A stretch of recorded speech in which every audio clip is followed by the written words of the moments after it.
light on. Hey everybody. So I'm literally putting together my juicer so I can juice up some stuff. Y'all, I'm turning 40 this year. My earthly years, I'm turning 40, and I cannot believe just in the time frame of the past 2 years how much weight I gained.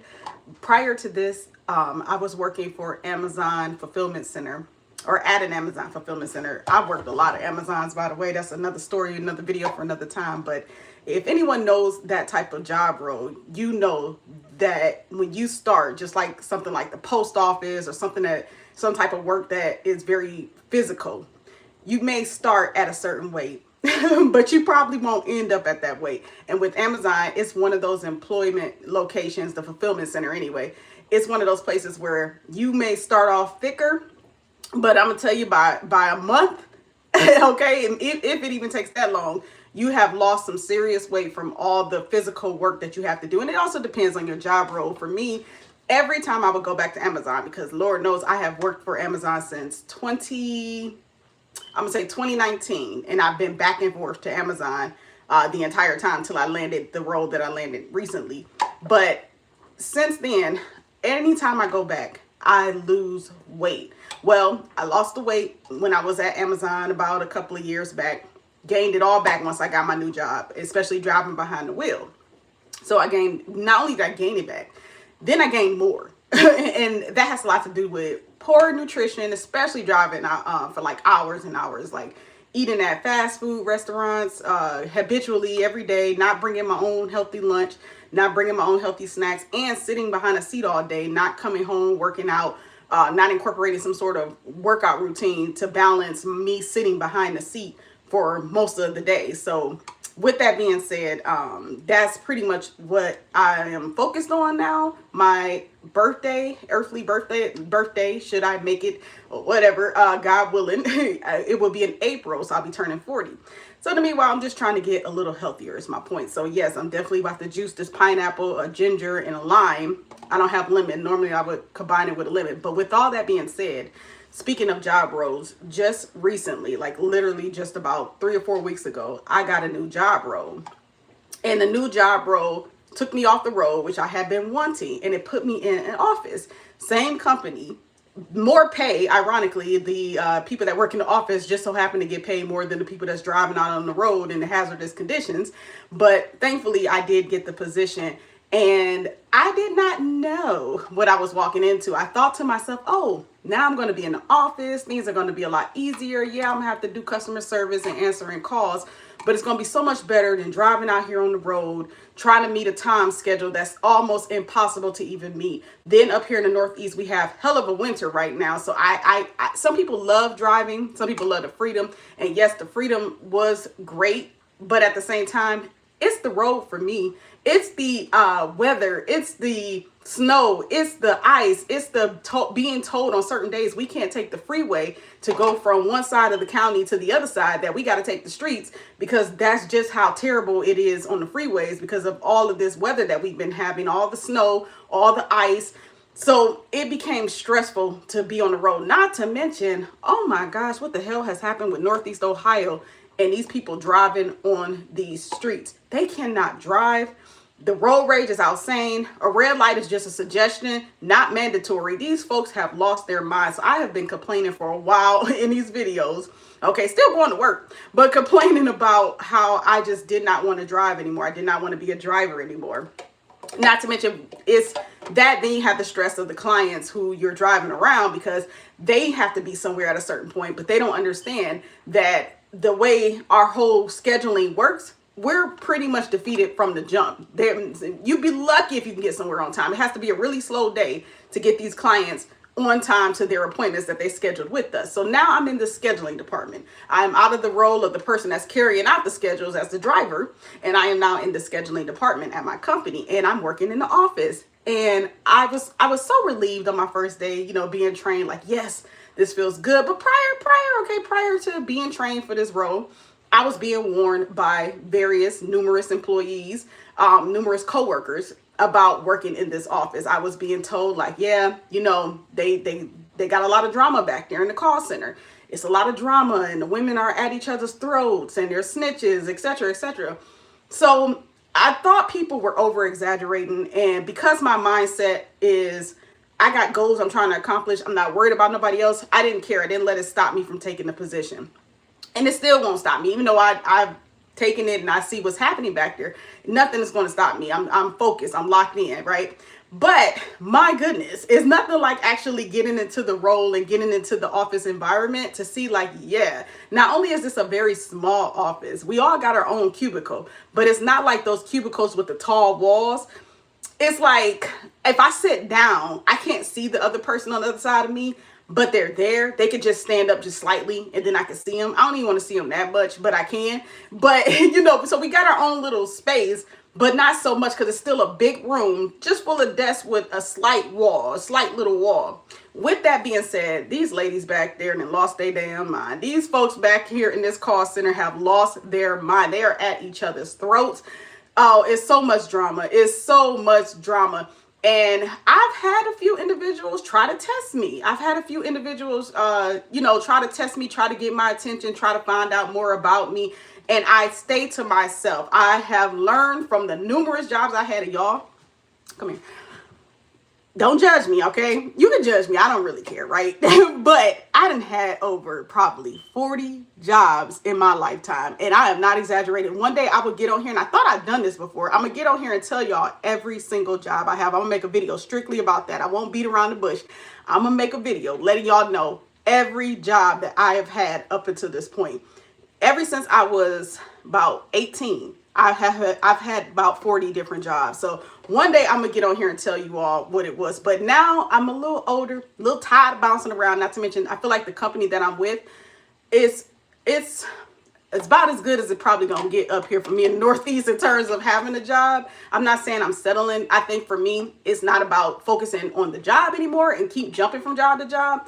It's more so focusing on the job and what I can do with the income to maximize my finances. So I don't want to get comfortable, and I won't ever get comfortable with this position. I won't ever feel like, oh, I've made it, or, this is enough for me. Like, no, they could always lay me off. And we actually are experiencing that up here in the Northeast. I don't know about where you all are, but in Ohio, we're experiencing this situation where there's a lot of cuts being made. And a lot of companies are claiming they're not bringing in enough money, etc. So our company is one of them. They said they were going to make some sort of service cutbacks or whatever. They haven't reached the point of talking about employee layoffs, and hopefully they don't. I heard that the last time they did some sort of employee layoff was like prior to 2020. So they didn't even do it during COVID, and COVID was very slow for this company. So hopefully, that doesn't happen, but I'm going to move, okay? I'm going to move financially like it could at any point in time, or that my job could be at risk at any point in time. I don't want to ever be comfortable and feel like I'm not expendable, because I know I am, okay? So that is something that I've been focusing on as well. But with that being said, I have finally got my behind out the driver's seat, and I am in the office, and I cannot believe for the amount of money these people are being paid, for the fact that the job that they are doing to make that amount of money is less strenuous than the individuals who are actually carrying out the schedules, which are the people that's driving on the road, and they make way less than the people in the call center. Why are these people in the call center so freaking mean, so freaking dramatic, so freaking confrontational? I don't understand it. Like, how could you be so miserable? You're making money. Let me tell y'all how much. I don't make this, so please don't get it twisted. But some of those who are in this call center who have been there for the max amount of time to have reached top pay, because top pay is, well, what I'm saying is, okay, they're making about $35 an hour. And for some people that might not be a lot, but I'm just saying for basic customer service, answering the phone in a call center, these people are making $35 an hour.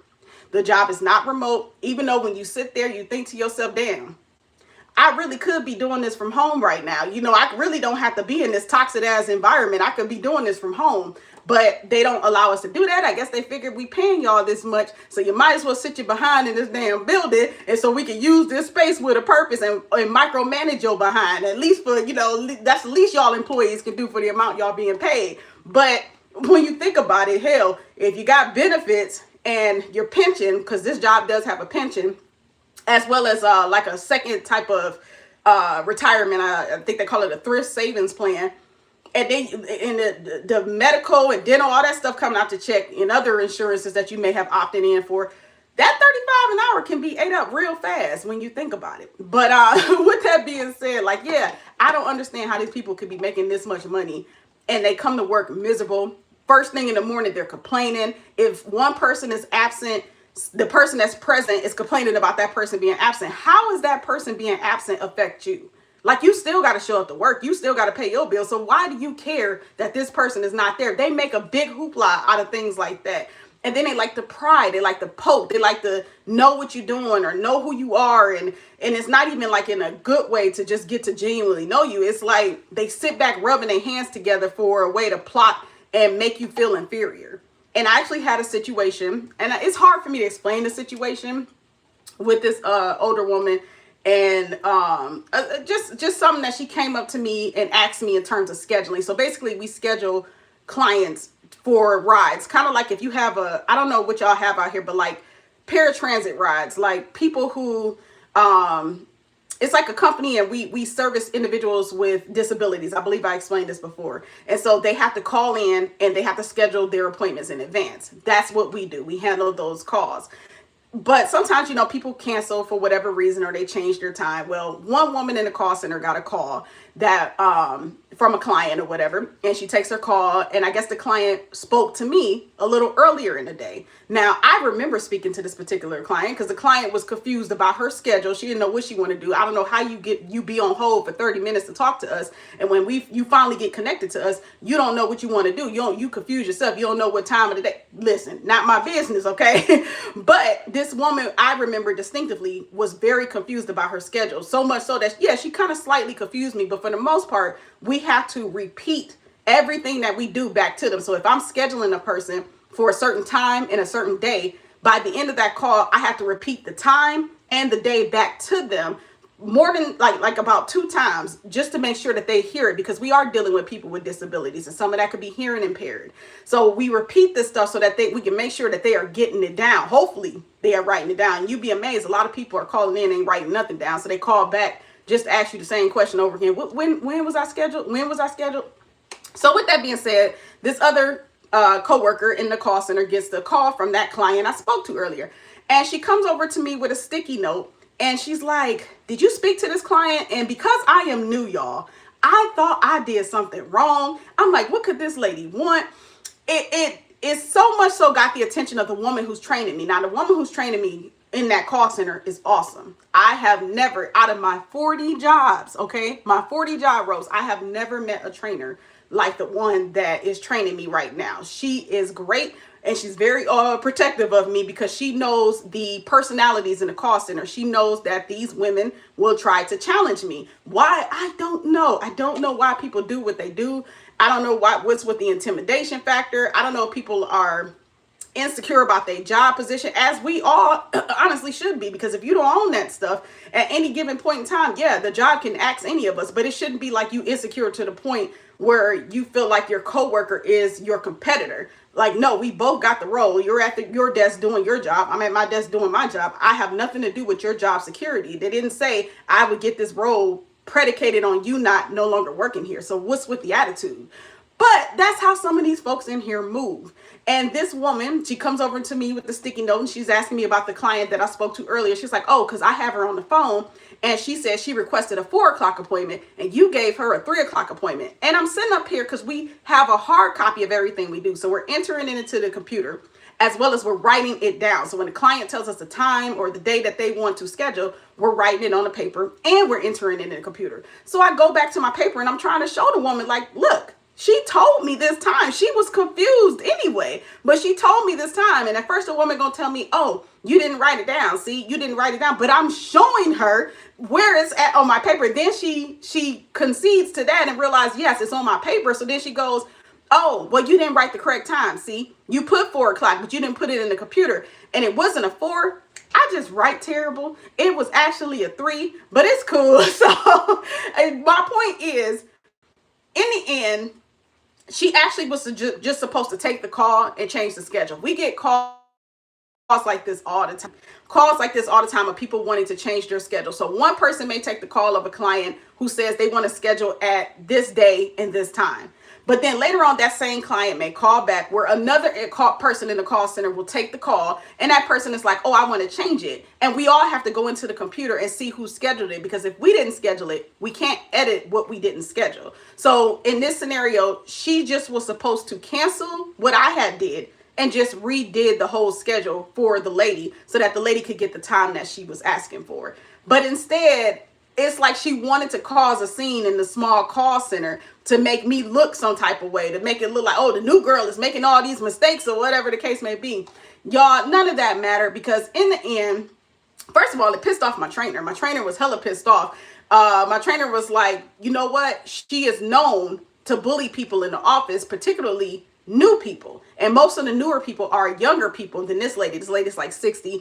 Looks great, by the way, for 60. I just would like to say that. I got to give her props. This woman looks great for 60. But the point is, she has a reputation of bullying new hires when they come back there in the call center.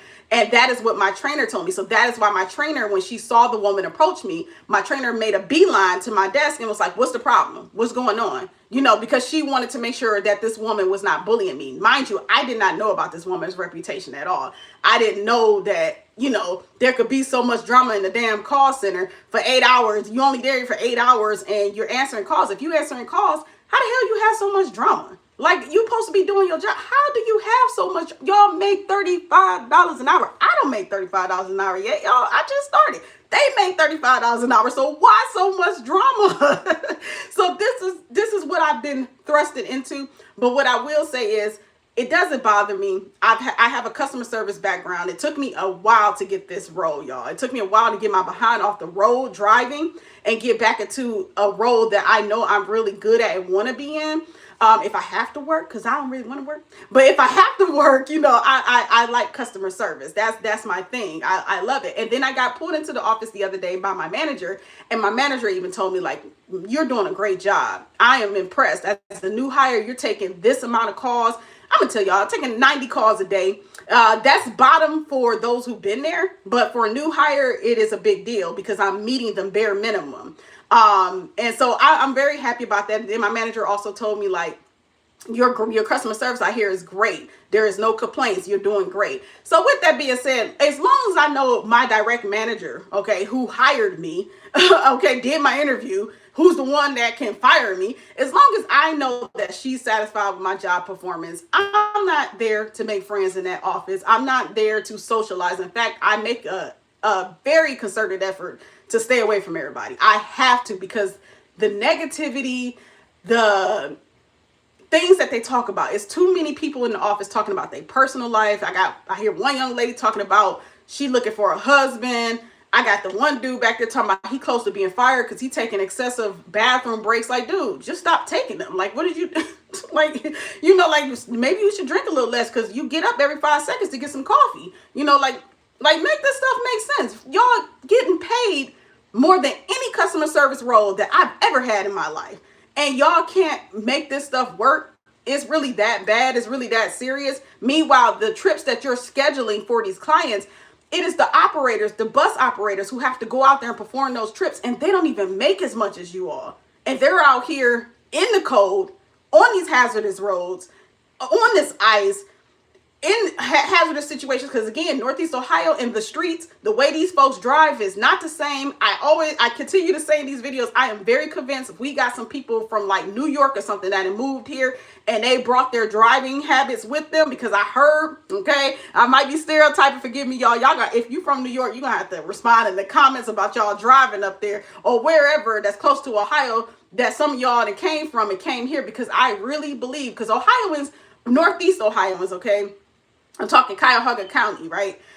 They didn't used to drive like this. Like they didn't used to drive like this. This is hell now on this road. And people don't want to stop at red lights. They blocking intersections. They don't give a crap about pedestrians. Hell, I think people on bikes probably get more respect than pedestrians. I don't know. But just based off of the few years that I have been driving professionally, because I do have a CDL Class B, and I used to drive our transit buses up here, our public transit buses. Just based off of that time frame, I realized that driving up here is just pure madness, and I feel like we are truly overpopulated at this point. Like, we got our roads are ridiculous. It is just too many people on the road. If I could say too many people, but it feels like, I'm gonna say it feels like it's too many people. It's too many people live up here now. They building apartments after apartments around here. But anyway, that is not what this video is about. My point is, I have finally gotten that role that I have been working to get since last year. Like, I just got hired last year, March. I got the role, like, literally, I think it's about, well, I told you all, it's been about 3 or 4 weeks now, but I've been applying for the position since last October. So I've done a testing for it. I've done an interview. I ended up #1 on the eligibility list because it's so many people that apply for other roles internally. Like, this is all internal, that they end up having to build an eligibility list. And I literally ended up #1 on the eligibility list for 2 roles, including the one that I'm in right now. But thankfully, this one called me back first. The other one would have been to fuel buses. And I wouldn't have minded that because it would have meant I didn't have to interact with people. And I'm a little tired of interacting with people because nowadays customer service is exhausting. It's very exhausting. Folks are stressed out to the max. They are also very entitled. Everybody feels like, I want what I want and I want it now. Like, you know, if you don't give it to me now, I'm gonna have a problem. I want to speak to your manager. I want to get you fired because you work for me. I want what I want when I want it. We are a fast society, fast food, fast this, fast access. Like, everything got to be right away. So customer service is very stressful, very demanding, very annoying. So, you know, with that being said, you would think we at work are all experiencing that, and we would want to make our day as easy as possible. But no, some people love drama. Some people thrive in drama. Some people might got stuff going on outside of work and they bring it into work. I do not know, but my solution has been to just stay to myself, and I will continue to move forward staying to myself. And I will definitely give you all these weekly updates if you care. But that is it. I haven't made one juice, and it is getting late. My son got these construction classes he's going to, so I got to get him ready for that. And that's another video I got to make about an update on the transition of my children going from homeschool back to brick and mortar school. That's been a journey in itself, y'all. Anyway, I appreciate everybody who tuned in. I appreciate all 7 likes, okay? I don't care about saying it was just 7. I appreciate this, okay? And I will talk to y'all soon. Everybody have a great Saturday.